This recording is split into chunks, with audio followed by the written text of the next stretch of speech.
Morning dears, बात करते हैं आज गोल्ड के पोजीशन की। पहले हम अपनी कल की एनालाइज के हवाले से बात कर लेते हैं।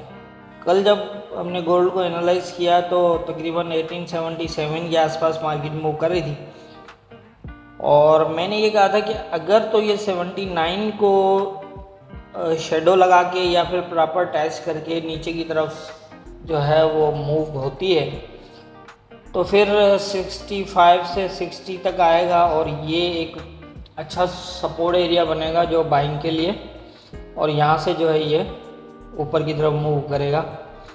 और अगर तो ये यहाँ से सीधा चला जाता है तो फिर 84 का मैंने कहा था कि आप 84 तक जो है वो बाय होल्ड कर सकते हैं या फिर आप 84 तक ही बाय को मतलब देख सकते हैं, होल्ड रख सकते हैं। वो 84 से जो है वो रिजेक्शन होगा, बहुत ज़्यादा चांस है, मैंने यही कहा था। लेकिन ये कि 88 तक का एरिया था, मैंने 84 का कहा था कि आप यहाँ देखिएगा, यहाँ से बहुत ज़्यादा चांस होंगे कि ये रिजेक्ट होगा।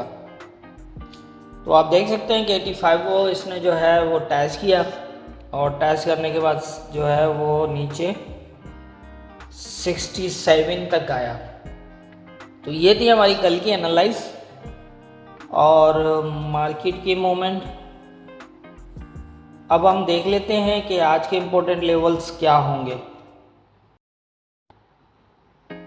आज के लेवल जो है वो कुछ इस तरह है। पहले तो मैं रिक्वेस्ट करूंगा जो नए आने वाले चैनल पे नए आने वालों से स्पेशली रिक्वेस्ट होगी कि चैनल सब्सक्राइब नहीं किया हुआ तो कर लें और वीडियो को पूरा ज़रूर देखा करें, क्योंकि मैं ज़्यादा लंबी कहानी करता नहीं इसके अंदर। जो इम्पोर्टेंट पॉइंट्स होते हैं या जो इम्पोर्टेंट होता है वही शेयर करता हूँ। मुझे पता है कि जो है ना वो इतनी बड़ी वीडियो देखना, जितनी ज़्यादा बड़ी वीडियो होगी उतनी देखने में प्रॉब्लम होती है, जबकि वही मूवी तो 3 घंटे की भी बंदा मज़े से देख लेता है। यहाँ पर आप इस फील्ड में पैसा कमाना चाहते हो, इस फील्ड से कुछ सीखना चाहते हो, इस फील्ड में जो है वो कुछ करना चाहते हो, तो इसीलिए ही आप देख रहे हो इसको। और वो भी 5 मिनट 6 मिनट या 10 मिनट की जो है वो वीडियो देखने में प्रॉब्लम क्रिएट होती है। मतलब प्रॉब्लम होता है कि अब 6 मिनट भी बहुत ज़्यादा लगते हैं। खैर मेरा मसला नहीं है ये। मेरा जो काम है वो यही है कि एनालाइज करना और अच्छे तरीके से जो मुझे समझ आता है वो समझाना, जिस तरह से होना जो बताना। बाकी मैं किसी का फाइनेंशियली एडवाइज़र तो हूँ नहीं कि जैसा मैं बोलता हूँ वैसा ही करो या फिर सब कुछ ये जैसा ऐसे ही करो जैसे मैं बोलता हूँ। मेरा काम है सिर्फ एनालाइज करना और मार्केट की जो मेरी समझ है उसके हिसाब से बताना। बाकी तो आपका अपना फ़ायदा है, सही से देखेंगे, समझने की कोशिश करेंगे तो ज़्यादा बेहतर होगा। आप अच्छा काम कर सकते हैं और अगर नहीं तो फिर आपकी मर्ज़ी है। खैर आज की अगर बात करते हैं, आज वीकली क्लोज़ है और सबसे पहले मैं ये बता दूं कि वीकली क्लोज़ है तो काफ़ी ध्यान रखिएगा। जैसे मैं हर वीक यही बात करता हूँ क्लोजिंग के दिन कि भाई आप वीकली क्लोज़ के टाइम पे जो है वो लेवल टू लेवल एहतियात करिए। देखिए फंडामेंटल हो या फिर कुछ भी हो, कैसी भी पोजीशन हो, खाली आप लेवल्स को अगर मॉनिटर करें तो उम्मीद है कि आप सबको आप लोगों को कोई परेशानी नहीं होने वाली। जैसे हम 18 से 18 का एरिया 15 का एरिया जो था, मैं जब ये वहाँ मार्केट थी तो मेरी पूरे वीक जो है हर एनालाइज में ये कहना था कि आप यहाँ से सेल ना करें, आप जितना नीचे मिलता है बाय ही करें। और यहाँ से अगर फंसे तो फिर जैसा 1920 से लोग फंसे थे वो असर होगा। तो मैं हर बार यही कहता रहा और ये मतलब बात थी। लेकिन आप देख सकते हैं कि वहीं से मार्केट जो है मूव की है और 79 मैंने यही कहा था कि 62 और 79 जो है वो इम्पोर्टेंट रहने वाले हैं। यहाँ तक मार्केट जा सकती है और अगर इससे भी ऊपर जाए तो भी जा सकती है। तो अब वो इसराइल वाले जो मामला थे, इसराइल फ़लस्तीन वाले, तो उसकी वजह से जो फंडामेंटली मूव हुई, लेकिन हुई अगेंस्ट तो नहीं हुई ना। तो हमें तो पहले ही, हम तो एक वीक पहले बोल रहे थे कि मार्केट बुलिश होगी। यहाँ से मैं ये कह रहा हूँ कि मार्केट जो है वो बुलिश होने के बहुत ज़्यादा चांस हैं इस एरिया से।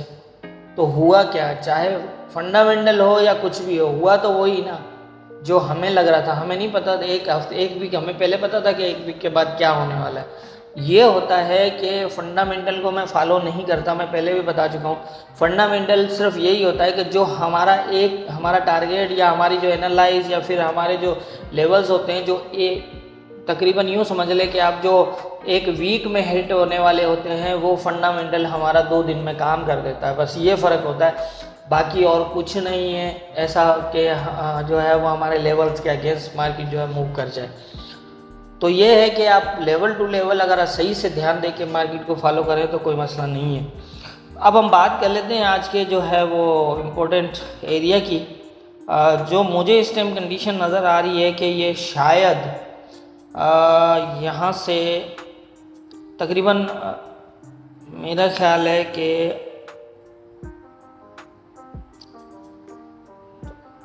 इस टाइम तो ये बिल्कुल सेंटर खड़ा हुआ है, क्योंकि 73 है, ऊपर 79 है और नीचे 65 है।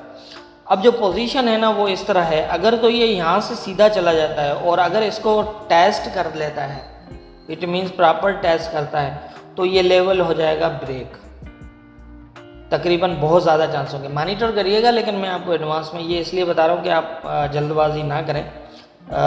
इसको ब्रेक हो, नीचे क्लोज हो कम से कम, फिर ये रीटेस्ट करेगा, इस तरह से मूव होगी। ऐसा कोई नहीं है कि सीधा सीधा चला जाए यहाँ से, ठीक है। तो इसके बाद जो है वो ये एक तो हो गई ये मूव। अगर ये प्रॉपर टेस्टेड रहा, तो अगर ये शेडो ब्रेक करता है, इट मीन्स थोड़ा सा मैं ये बता दूं कि अगर ये शेडो ब्रेक हुआ, ठीक है, ये ऊपर तक मार्केट ले गया, तो फिर ये एरिया देखिएगा, यहाँ से ये दोबारा बुलिश होने के चांस होंगे। और अगर ऊपर से शेडो मारता है और नीचे कोई ब्रेक क्लोज कर देता है, मतलब इस 65 से नीचे अगर H1 का एक क्लोज कर देता है और उसके बाद अगर मार्केट बुलिश होती है, तो फिर ये इसको टेस्ट करके गिरेगा, ये भी ध्यान में रखिएगा, ठीक है। और अगर इसको शेडो मारता है और नीचे आता है और इसको प्रॉपर इसके ऊपर स्टे करता है, इसको ब्रेक क्लोज नहीं करता, तो फिर ये दोबारा ऊपर जा सकता है यहाँ तक, या फिर इससे ऊपर भी जा सकता है। मतलब आप देखिएगा, लेकिन वही है कि आपका टारगेट 84 ही होगा अगर बाइंग में हैं तो। ये ब्रेक हो, फिर इसके ऊपर क्लोज लगेगा, फिर ये इसको नीचे टेस्ट करेगा, उसके बाद ऊपर की मूव होगी। ऊपर का जो एरिया है वो तकरीबन मैं पहले ही बता चुका हूँ, ये अब आप देख सकते हैं, ये है लेवल्स। इस 79 और 65 इन दोनों के बीच का जो है वो अब है, इन दोनों के बीच में जो पोजीशन बनी, जो मैंने बता दिया है, आप देखिएगा इन दोनों के बीच में जो पोजीशन बनेगी, उसी हिसाब से मार्केट आगे जो है वो मूव के चांस होंगे। अब आप अच्छा, दूसरा ये होता है कि मैं ये भी बता दूं, आप मार्केट जब भी किसी लेवल्स के बीच में चल रही हो, या मतलब जैसे अभी चल रही है ना 73 और ऊपर जो है 79 है और नीचे का एरिया 65 है। अब 65 और 73 और 79, ये इट मीन्स कि ये बिल्कुल सेंटर का एरिया है। तो ऐसे एरियाज़ में कभी भी अपनी एंट्री ना बनाएं, कोई एंट्री ना लें, वेट करें आप, क्योंकि आप ये जहन में रखें कि ट्रेडिंग के अंदर जो है ना वो प्रॉफिटेबल वही रहता है जिसको सब्र करना आता हो, कंफर्मेशन का वेट करना आता हो, और मतलब देख के समझ के सारी चीज़ें करना आती हो, तब जाके जो है वो इसमें प्रॉफिटेबल रह सकता है। अदरवाइज़ ये कहीं भी मार्केट अपनी मूवमेंट के हिसाब से दिखाए कि ये इतना फास्ट बाय जा रहा है, तो ये बाय ट्रेंड है। बाय ट्रेंड होते हैं, सेल ट्रेंड भी होते हैं। सेल कहाँ से कितनी स्पीड से आया है, तो बाय कहाँ से कैसे स्पीड से हुआ। कोई ऐसा नहीं होता कि एक सेल ट्रेंड चल रहा है तो कोई लाइफ टाइम थोड़ी चलना है, या फिर बाय ट्रेंड चल रहा है कोई बाय ट्रेंड लाइफ टाइम थोड़ी चलना है। आप लेवल टू लेवल ही मॉनिटर करें। मैंने आपको लेवल्स बता दिए हैं, अब इनके बीच में इसको जिस तरफ कंफर्मेशन मिलती है उस तरफ आप अब दिन में एक एंट्री मिलती है, अगर कंफर्मेशन पे मिलती है तो मेरे ख्याल में कोई बुरी नहीं है, क्योंकि हमारी जितनी भी एनालाइज होती हैं वो 100 पिप्स प्लस होती हैं। लेवल टू लेवल अगर देखें तो 100 पिप्स प्लस होती हैं, और आप यकीन करें कि 100 पिप्स प्लस जो है ना वो एक दिन में ट्रेड, मैं कहता हूँ 50 पिप्स भी अगर डेली बेसिस पे जो है अगर बंदा करता है तो उसके लिए बहुत है, बहुत ज़्यादा है, ये कोई मामूली नहीं है। क्योंकि 50 पिप्स का मतलब होता है 5%, अगर आप 1% भी अपने अकाउंट का यूज़ करते हैं, मैंने मनी मैनेजमेंट के हवाले से भी जो है वो वीडियो बनाई हुई है, वो अगर आप देखेंगे तो उसमें आप 50 पिप्स के ऊपर अगर ट्रेड करते हैं डेली बेसिस पे और 1% अकाउंट का यूज़ करते हैं तो आप अपने अकाउंट को कहाँ से कहाँ ले जा सकते हैं, ये आप उसको देख लीजिएगा। और जो है वो जिसमें ना small account grow to large account जो है वो वाली अगर आप वीडियो देखेंगे तो आपको समझ में आ जाएगा कि किस तरह जो है वो छोटे अकाउंट को भी बड़े जो है अमाउंट तक ले जा सकता है। लेकिन वो यकीनन जो है मनी मैनेजमेंट तरीके से और सब्र के साथ अगर काम किया जाए तो ये है आज की जो पोजीशन थी मार्केट की, वो मैंने बता दी। वीकली क्लोज है और ध्यान रखिएगा, कोई जल्दबाजी नहीं करिएगा। जितनी मेरी समझ है उसके हिसाब से जो मुझे लगा मैंने बता दिया, बाकी होना क्या है ये तो ऊपर वाला बेहतर जानता है। दुआओं में याद रखिएगा।